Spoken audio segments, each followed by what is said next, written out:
ছাত্ৰ ছাত্ৰীসকল, আজি মই তোমালোকৰ চতুৰ্থ শ্ৰেণীৰ অংকুৰণ পাঠ্যপুথিৰ ১ নং পাঠত থকা মোৰ দেশ ভাল নামৰ এই পদ্ধতিৰ ক্ৰিয়াকলাপসমূহক সমাধান কৰি দিম। গতিকে ভিডিঅ'টো শেষলৈকে চাই যাবা আৰু এতিয়ালৈকে যদিহে চেনেলটো ছাবস্ক্ৰাইব কৰি লোৱা নাই কৰি লোৱা, কাৰণ তোমালোকৰ এনেধৰণৰ ভিডিঅ'বোৰ ইয়াতে পাই থাকিবা। প্ৰথম ক্ৰিয়াকলাপটো দিয়া আছে যে পদ্ধতি শুদ্ধ আৰু স্পষ্ট উচ্চাৰণেৰে পঢ়ো আৰু আবৃত্তি কৰোঁ আহা। তো তোমালোকে এইটো কৰিবা, পদ্ধতি শুদ্ধ উচ্চাৰণেৰে পঢ়িবা আৰু আবৃত্তি কৰিবা। তাৰ পাছৰ ক্ৰিয়াকলাপটো দিয়া আছে যে পদ্ধতিৰ কথাখিনি নিজৰ কথাৰে কোৱা। তো ইয়াৰ উত্তৰত তোমালোকে লিখিবা যে কবিৰ মতে নিজৰ দেশখন আনৰ দেশতকৈ বহু বেছি ভাল, সেইবাবে তেওঁ চিৰদিন চিৰকাল আই মাতৃৰ চৰণত সেৱা কৰিব। এই দেশৰ মাটি যিবোৰ নেকি সোণৰ চপৰা সদৃশ্য। অসমতে অৰ্থাৎ কবিৰ জন্মভূমিত এৰী মুগা পাট পোৱা যায়। হাবিত চৰাই চিৰিকটিৰ মাত শুনিলে মন প্ৰাণ আনন্দেৰে ভৰি পৰে। ১২ মাহে ফুলা ফুলবোৰে আমাৰ মনক আনন্দ দিয়ে। এনে এখন সোণালী দেশ য'ত আদৰেৰে মিলিজুলি থাকিব পাৰে, এনে এখন দেশ আন এখন দেশতকৈ বহু বেছি ভাল বুলি কবিয়ে উল্লেখ কৰিছে। তাৰ পাছৰ ক্ৰিয়াকলাপটোত দিয়া আছে যে উত্তৰ দিয়া। কবিয়ে সকলো দেশত কৰি মোৰ দেশ ভাল বুলি গৌৰৱ কৰা দেশ বা ৰাজ্যখনৰ নাম কি? ইয়াৰ উত্তৰত তোমালোকে লিখিবা যে কবিয়ে সকলো দেশত কৰি মোৰ দেশ ভাল বুলি গৌৰৱ কৰা দেশ বা ৰাজ্যখনৰ নাম হ'ল অসম। ইয়াত অকল অসম বুলি লিখিলেও হ'ব। হয়তো দিয়া আছে যে ক'ত আছে এনে ঠাই সৰগ ফুলনি, ক'ত আছে এনে আই সোণৰ গোসানী। পদছোৱাত ঠাই আৰু আইক কাৰ লগত তুলনা কৰিছে?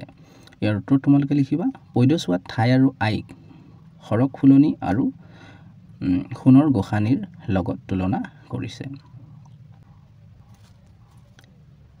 তাৰ পাছৰ ক্ৰিয়াকলাপটো দিয়া আছে যে পদ্ধতিত কবিয়ে কি কি কথাৰে নিজৰ দেশৰ গুণ বৰ্ণনা কৰিছে লিখা। ইয়াৰ উত্তৰত তোমালোকে লিখিবা পদ্ধতিত কবিয়ে সোণৰ চপৰা, ক্ষুধাৰ নিজৰা, অমাতৰ মাত, সৰগ ফুলনি, সোণৰ গোসানী আদি কথাৰে নিজৰ দেশৰ গুণ বৰ্ণনা কৰিছে। তাৰ পাছৰ ক্ৰিয়াকলাপটো দিয়া আছে নামৰ তালিকা কৰা। ক'ত আছে এনে ফুল ফুলে ১২ মাহ? ১২ মাহে ফুলা কেইবিধমান ফুলৰ নাম লিখা। ইয়াত আমি ১২ মাহে ফুলা কেইবিধমান ফুলৰ নাম লিখিব লাগে। ইয়াত দিয়ে দিছে ফুলৰ তালিকা। তো আমি লিখিব পাৰোঁ গোলাপ, কৰবী, জবা, চামেলি, চম্পা, অচন্দা, নয়নতৰা, জবা ইত্যাদি। হয়তো দিয়া আছে ক'ত আছে এনে ধান এই ধৰণীত? কেইবিধমান ধানৰ নাম লিখা। এই তালিকাত আমি লিখিব লাগে। ইয়াত দিয়া আছে ধানৰ তালিকা বুলি। আমি লিখিব পাৰোঁ শালি, ৰূপহী, বৰা, কেঁকুৰা, ৱাও, ৰঞ্জিত, ভিলৱাও, মাগুৰী, জহা ইত্যাদি। তাৰ পাছৰ ক্ৰিয়াকলাপটো দিয়া আছে যে তলৰ পদ্য কেইফাকি গদ্য ৰূপত লিখা। ইয়াত এটা উদাহৰণ দি দিছে সকলো দেশত কৰি মোৰ দেশ ভাল। ওপৰৰ পদ্যশাৰী গদ্যত লিখিলে এনে হ'ব মোৰ দেশ সকলো দেশতকৈ ভাল।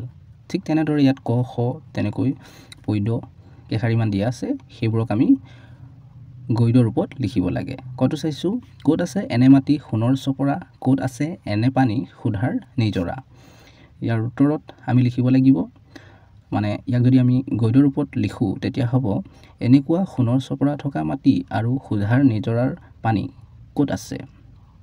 হয়তো দিয়া আছে যে ভাই ভনী মিলি য'ত থাকোঁ চিৰকাল, সকলো দেশত কৰি মোৰ দেশ ভাল। ইয়াৰ উত্তৰত তোমালোকে লিখিবা এইখন দেশতে ভাই ভনী মিলি চিৰকাল থাকোঁ, মোৰ দেশ সকলো দেশতকৈ ভাল। তাৰ পাছৰ ক্ৰিয়াকলাপটো দিয়া আছিল পদ্ধতি গদ্য ৰূপত লিখা। তো ইয়াৰ উত্তৰত তোমালোকে এই দ্বিতীয় ক্ৰিয়াকলাপটোত যে মই লিখি দিছিলোঁ উত্তৰটো, দ্বিতীয় ক্ৰিয়াকলাপটো দিয়া আছিল যে পদ্ধতিৰ কথাখিনি নিজৰ কথাৰে কোৱা। তাত যিবোৰ লিখি দিছিলোঁ সেইবোৰকে ইয়াতে লিখিব পাৰা, মানে ইয়াৰ উত্তৰত লিখিব পাৰা। তাৰ পাছত দিয়া আছিল যে জানো আহা, মোৰ দেশ সকলোতকৈ ভাল। ইয়াৰ অৰ্থ কবিয়ে পৃথিৱীৰ আন দেশবোৰৰ লগত তুলনা কৰি নিজৰ দেশখন সকলো দেশতকৈ ভাল বুলি কৈছে। এনেদৰে বহুতৰ লগত দুখ গুণৰ তুলনা কৰিবলৈ বাক্যত সকলোতকৈ, সবাতোকৈ বা আটাইতকৈ আদি শব্দ ব্যৱহাৰ কৰা হয়। ইয়াত দিয়া আছে সকলোতকৈ, সবাতোকৈ, আটাইতকৈ আদি শব্দ ব্যৱহাৰ কৰি তলৰ বাক্যকেইটি সম্পূৰ্ণ কৰা। ইয়াত যি বাক্য দিয়া আছে ইয়াত খালী ঠাই ৰখা হৈছিল, মই ইয়াতে ভৰাই দিছোঁ। তো এই খালী ঠাইবোৰত আমি ক'ত সকলোতকৈ, ক'ত সবাতোকৈ, ক'ত আটাইতকৈ বহিব সেইবোৰ আমি বহাই পেলাই সম্পূৰ্ণ কৰিব লাগে। ইয়াত যেনেকৈ ক'ত চাইছোঁ ভাৰতৰ নদীবোৰৰ ভিতৰত গংগা ইয়াত হ'ব আটাইতকৈ দীঘল আৰু ব্ৰহ্মপুত্ৰ ইয়াত হ'ব আটাইতকৈ বহল। হয়তো চাইছোঁ মাজুলী পৃথিৱীৰ ভিতৰত ইয়াত হ'ব সকলোতকৈ ডাঙৰ নদী দ্বীপ। গতো চাইছোঁ কাজিৰঙাৰ জীৱ জন্তুবিলাকৰ ভিতৰত এশিঙীয়া গড় সবাতোকৈ। ঘৰতো চাইছোঁ আনৰ বস্তুৰ প্ৰতি লোভ কৰা সকলোতকৈ বেয়া গুণ, ইয়াত হ'ব সকলোতকৈ। তাৰপাছত দিয়া আছিল জানো আহা, তুলনা সাধাৰণতে দুটা বা তাতোকৈ অধিকৰ মাজত হয়। তেনে ক্ষেত্ৰত দুখ গুণ কম বেছি বুজাবৰ বাবে সাধাৰণতে তকৈ যোগ দি তুলনা কৰা হয়। যেনে ৰীতা ভনিতাতকৈ ধুনীয়া, তোলা লোতকৈ পাতল, নাই মোমাইতকৈ কণা মোমাই ভাল। আঁচটনা ঠাইত তকৈ ব্যৱহাৰ কৰি লিখা আৰু পঢ়া। ইয়াত মই লিখি দিছোঁ, তো তোমালোকে লিখি ল'ব পাৰিবা। ইয়াত অসমৰ আটাই এনেকৈ দিয়া আছিল, ইয়াত আমি লিখিম তকৈ। অসমৰ আটাইতকৈ দীঘল নদ ব্ৰহ্মপুত্ৰ। ঠিক তেনেদৰে মাজুলী আটাই তেনেকৈ দিয়া আছিল, ইয়াত হ'ব তকৈ। মাজুলী আটাইতকৈ ডাঙৰ নদী দ্বীপ। ঠিক তেনেদৰে মাউণ্ট এভাৰেষ্ট সকলোতকৈ ওখ শৃংগ। তাৰ পাছৰ ক্ৰিয়াকলাপটো দিয়া আছে যে শব্দৰ খেল খেলোৱা। এই বাকচবোৰত দেখিছা ইয়াত খালী ঠাই ৰখা আছিল, মই ইয়াতে ভৰাই দিছোঁ। ইয়াত দি দিছে যে মনত ৰাখিবা ইয়াত উঙ, নিয়, মধনিয়া ন, ৱাব, ঞ এনেকৈ আখৰবোৰ দিয়া আছে। এইকেইটা আখৰেৰে আৰম্ভ হোৱা শব্দ অসমীয়া ভাষাত নাই, মানে এইকেইটা আখৰেৰে আৰম্ভ হোৱা শব্দ আমাৰ যি অসমীয়া ভাষাত নাই। আৰু চন্দ্ৰবিন্দু অকলে নবহে, ই সদায় স্বৰধ্বনিৰ লগত যুক্ত হৈ থাকে। গতিকে খেলোঁতে শব্দৰ শেষত যদি উক্ত আখৰকেইটাই আহে তেনেহ'লে খেলখন আকৌ আৰম্ভ কৰি লিখিবা।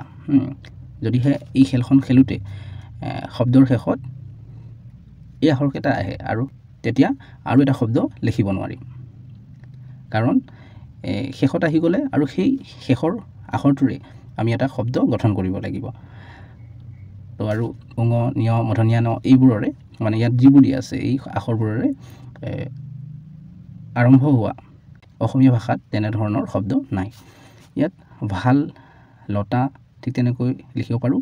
ইয়াত তাম, ইয়াত লতাটোত দন্ত্যাত ততাকাৰে তাৰে শেষ হৈছিল, সেইকাৰণে এইটো তাম হ'ল। ইয়াত আমি তামটো লিখোঁতে মটোৰে শেষ হৈছে, তো আমি মন্দিৰ বুলি লিখিব পাৰোঁ। ঠিক তেনেদৰে মন্দিৰটোৰ শেষত আছিল ৰ, ইয়াত ৰস বুলি লিখিছোঁ। ঠিক তেনেদৰে ইয়াতে লিখি দিছোঁ, তোমালোকে ভিডিঅ'টো ৰখাই পেলাই লিখি লোৱা। তাৰ পাছৰ ক্ৰিয়াকলাপটো দিয়া আছে যে তলত দিয়া বাক্যকেইটাৰে তুলনামূলক বাক্য গঠন কৰা। উদাহৰণ অভিজিতহীন ৰাজেশ শকত। ইয়াত উদাহৰণ দি দিছে অভিজিত ৰাজেশতকৈ হীন, বা এনেদৰেও লিখিব পাৰোঁ ৰাজেশ অভিজিততকৈ শকত। ঠিক তেনেদৰে তলত আমাক দিয়া আছিল আমলখিজোপা ওখ, বেঙেনাজোপা চাপৰ। ইয়াৰ উত্তৰত আমি লিখিব পাৰোঁ আমলখিজোপাতকৈ বেঙেনাজোপা চাপৰ।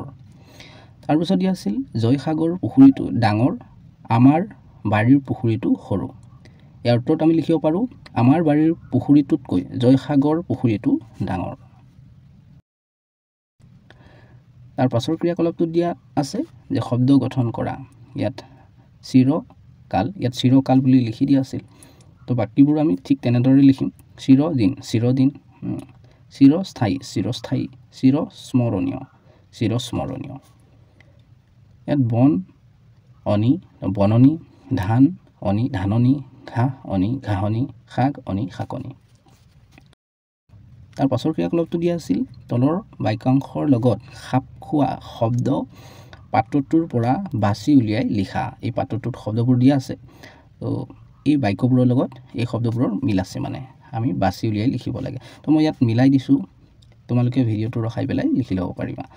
চিৰদিন নমস্কাৰ কৰিবলগীয়া চিৰনমস্য, মাহ খেতিয়ে জুৰি থকা ঠাই মাহনি, চিৰদিন মনত ৰাখিবলগীয়া চিৰস্মৰণীয়, বাঁহ গছেৰে ভৰি থকা ঠাই বাঁহনি। তাৰ পাছৰ ক্ৰিয়াকলাপটো দিয়া আছিল বাক্য ৰচনা কৰা। অমাতৰ মাত, কুলিৰ মাতটো অমাতৰ মাত, তেনেদৰে আমি বাক্য ৰচনা কৰিব পাৰোঁ। বা তোমালোকে যদি বিচৰা বেলেগ ধৰণৰ বাক্য ৰচনা কৰোঁ, তোমালোকে তেনেদৰেও লিখিব পাৰা। ঠিক তেনেদৰে মই ইয়াতে লিখি দিছোঁ আৰু দুটা। উলাহ বুলি দিয়া আছিল চিৰকাল, এইবোৰ শব্দৰে তোমালোকে ভিডিঅ'টো ৰখাই পেলাই লিখি ল'বা। তো মৰমৰ ছাত্ৰ ছাত্ৰীসকল, ভিডিঅ'টো ইয়ালৈকে আছিল। তোমালোকৰ অংকুৰণ পাঠ্যপুথিৰ অন্য পাঠবোৰৰ ক্ৰিয়াকলাপসমূহৰ ভিডিঅ'বোৰৰ লিংকবোৰ এই ভিডিঅ'টোৰ তলতে পাই যাবা, ইয়াতে ক্লিক কৰি চাই ল'ব পাৰিবা। আৰু এতিয়ালৈকে যদিহে চেনেলটো ছাবস্ক্ৰাইব কৰি লোৱা নাই, কৰি লোৱা, কাৰণ তোমালোকৰ এনেধৰণৰ ভিডিঅ'বোৰ ইয়াতে পাই থাকিবা। ভিডিঅ'টো ইয়াতে সমাপ্ত কৰিছোঁ, ধন্যবাদ।